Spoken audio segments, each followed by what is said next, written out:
Hi everyone, Ron Crider reporting for duty. It is 6:29 on Monday morning. I will have the numbers for you today. Don't have them right now, most obviously. They're not getting in until really late. Yesterday, we didn't have the numbers until about 5:30 in the afternoon, so for which I apologize for not getting the whole video posted until then, but I can't do it until I actually have the numbers. Dow Jones average is around 29,480 as of Friday.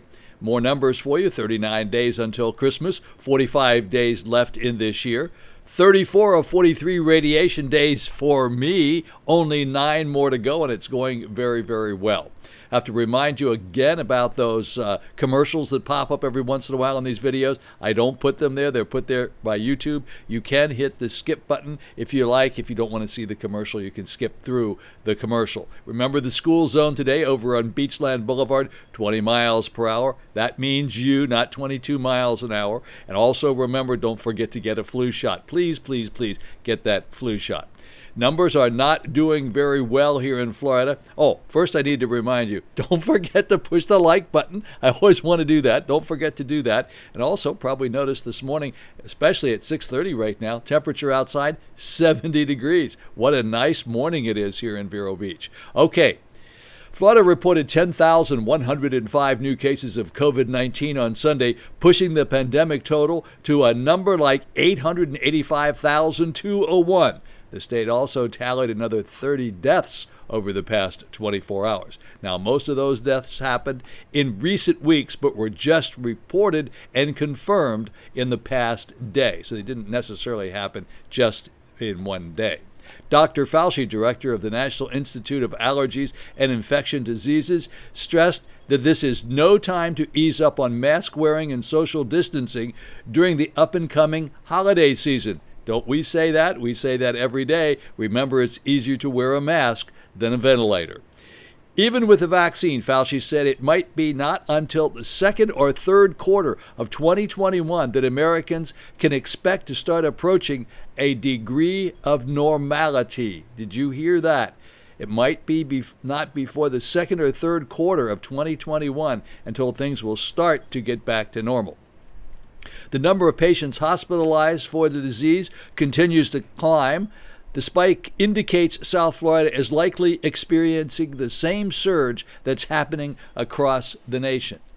You know, the nation is, we just hit some really, really huge numbers, like 185,000 yesterday. The U.S. had recorded a daily high of 184,000 COVID-19 cases on Friday, according to Johns Hopkins University. Since the pandemic began, 51,900 residents have been hospitalized for the disease here in Florida. Statewide, 3,125 patients were hospitalized with COVID-19 symptoms as of 9:46 a.m. on Sunday morning, according to the Florida Agency of Healthcare Administration.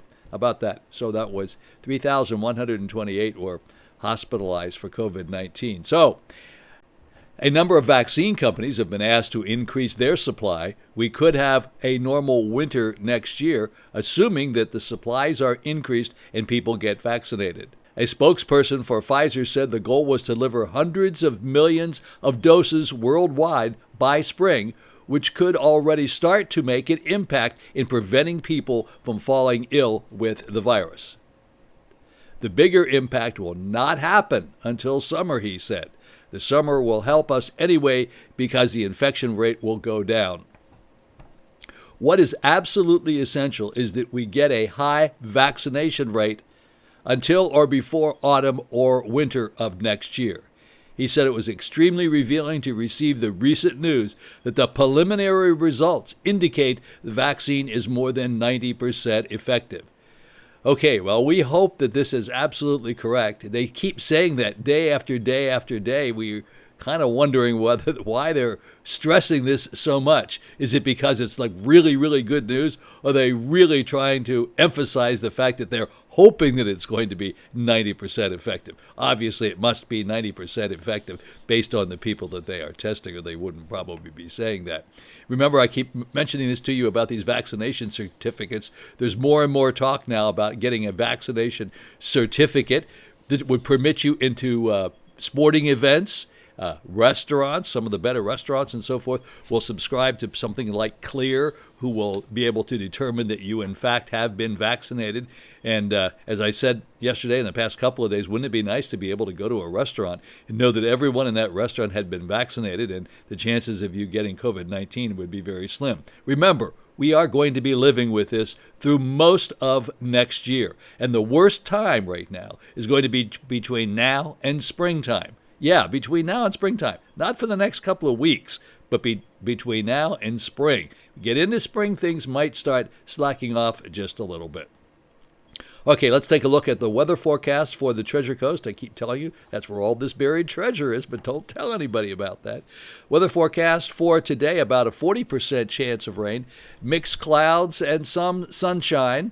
This morning, scattered thunderstorms developing in the afternoon, high 81 degrees north, winds north-northwest at 10 to 15 miles per hour. Depending on what time I get the numbers, and this gets posted, this might be irrelevant, so I apologize for that, but the later I get the numbers, the less relevant the early morning forecast is. But then tonight, considerable cloudiness with occasional rain showers, low 72 degrees, getting down into those low numbers, winds north at 10 to 15 miles per hour, and the chance of rain tonight on Monday night is about 50%. And then tomorrow on Tuesday, mostly cloudy skies early, but becoming partly cloudy later in the day. High 78 degrees, winds north-northeast, 15 to 25 miles per hour. So we're liking these lower temperatures, a low of 72 for tonight and a high of about 78 degrees tomorrow. So that sounds really good. We are going to be into the 80s sometime today.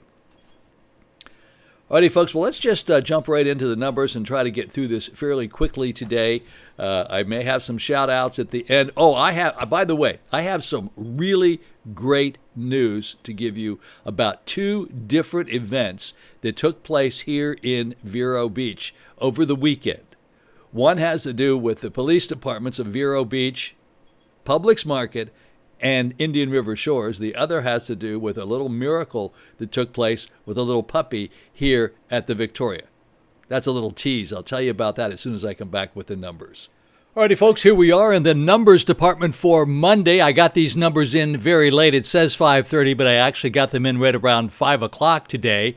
Let's take a look at the number of deaths. Yesterday, our number of deaths were 9. Today, they are 38. That's 19 more than we had yesterday, so the number did go up just a little bit. That's not a good thing. However, if we take a look at the positives, check this out. Yesterday, the positives were 10,105. Today, they're 4,663. That's down by 5,442. We don't want any more of those big numbers. That was really bad, because some of those numbers do develop into some pretty bad cases. Okay, now the positivity rate for the entire state of Florida is 7.92. And as you know, I keep telling you this is always supposed to be under 5%. So that's definitely not a good thing. Now we're going to pop over here to Dade County. Dade County is Miami. No new deaths to report in the past 24 hours, but 1,010 new positives. In Broward County, 5 new deaths to report and 423 new positives. In Palm Beach County, 5 new deaths to report, 358 new positives. Orange County, that's Orlando, no new deaths to report, 313 new positives. In Brevard County, that's Melbourne, no new deaths to report, that's very good, 50 new positives. And in St. Lucie County, no new deaths to report and 52 new positives. Let's go back here and review these rates for the positive versus testings. For Dade County, 7.53, Broward County, 7.69, Palm Beach County, 7.55, in Orange County up there at 8.80, and then Brevard County, which has had some pretty high numbers, they're down at 5.05. This is a one-day number. Each day it's totally different. And then in St. Lucie County, look at that number. It's almost 10%, almost twice as high it's supposed to be, 9.03. Alrighty, folks, here we are in Martin County. No new deaths to report, 30 new positives. Their number is 7.40. And then in Indian River County, where we are, 1 new death to report, 43 new positives. Of the 43 new positives, 5 of those positives are in zip code 32960. 8 of them are in zip code 32963. That's over here on the barrier island. And 7 of them are in zip code 32967. Okay, the death rate. Now, this is what we refer to as the 7-day moving averages. That number is 51.57. That number did drop. Actually, it should be green. I apologize for that. Yesterday, it was 53.57. The day before that, it was 57.57, then 61.14. So this number is much smaller, 51.57. So we're sort of going in the right direction.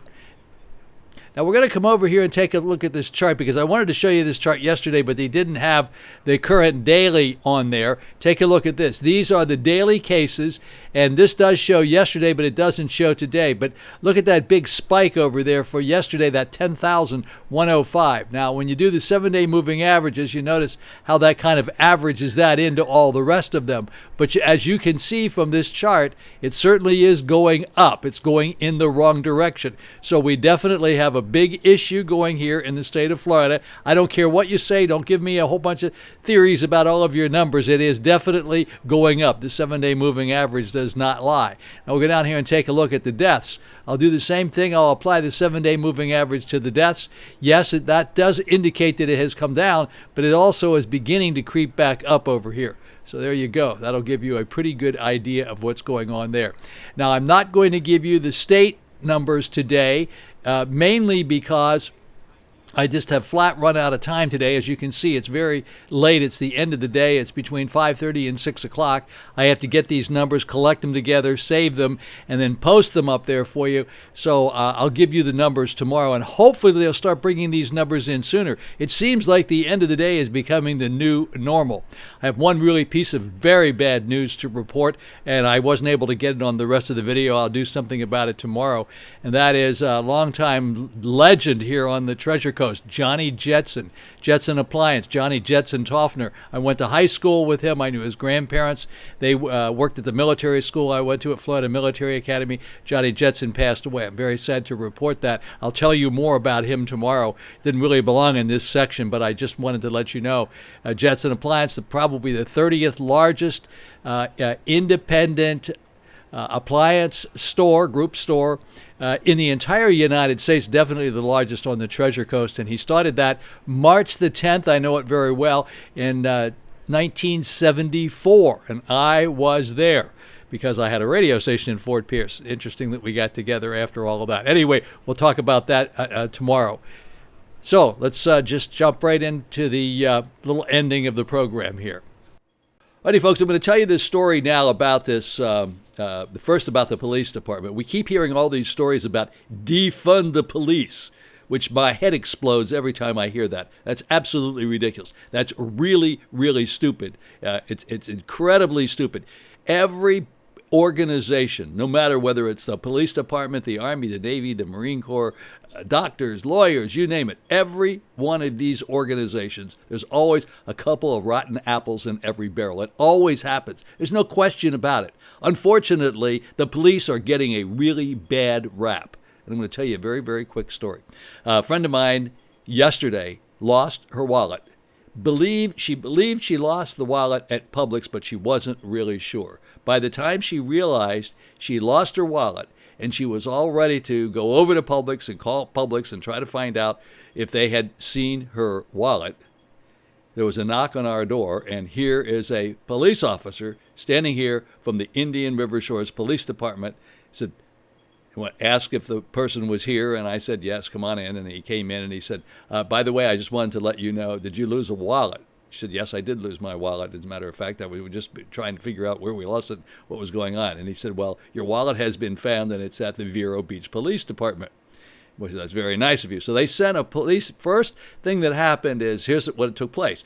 Publix found the wallet at the checkout stand. They kept it for a couple of hours. They didn't really know how to get a hold of anybody because there was no cards in there to say who to call. So they turned it into the police department. The police department, Vero Beach Police Department, gave a call to the Indian River Shores Police Department. They came over here and told us that the wallet had been found. Now, that's all we knew up to that point.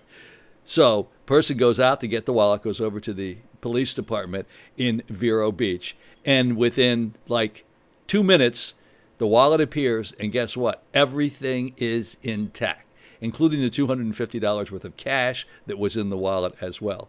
And it was reported to me.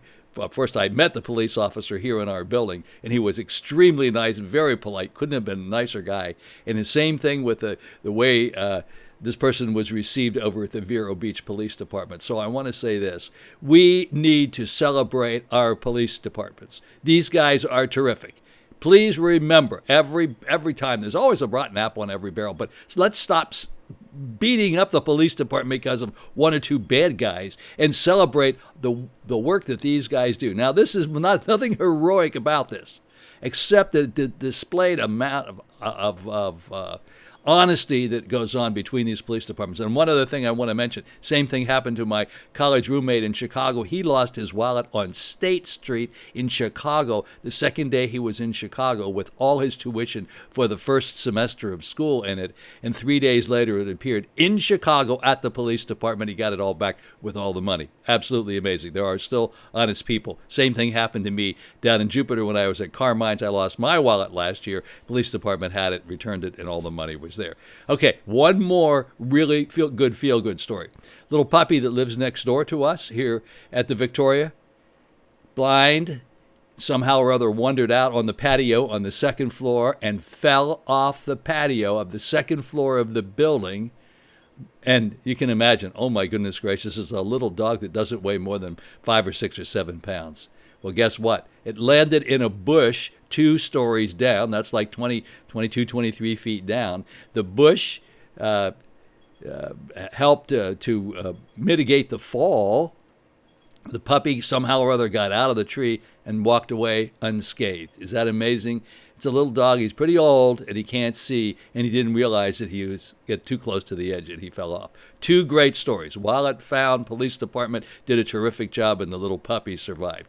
All right, that's my story for today. Sorry, no more shout-outs today because I'm going to run out of time, and I can't let this thing run over about 20 minutes. So we'll do shout-outs tomorrow, but thank you very much for watching the video. I do appreciate it. I hope you have a very, very, very blessed Monday. Please don't forget, if you didn't push the like button, do that. I look forward to seeing you back here on Tuesday. Have a really blessed Monday. Ron Crider signing off.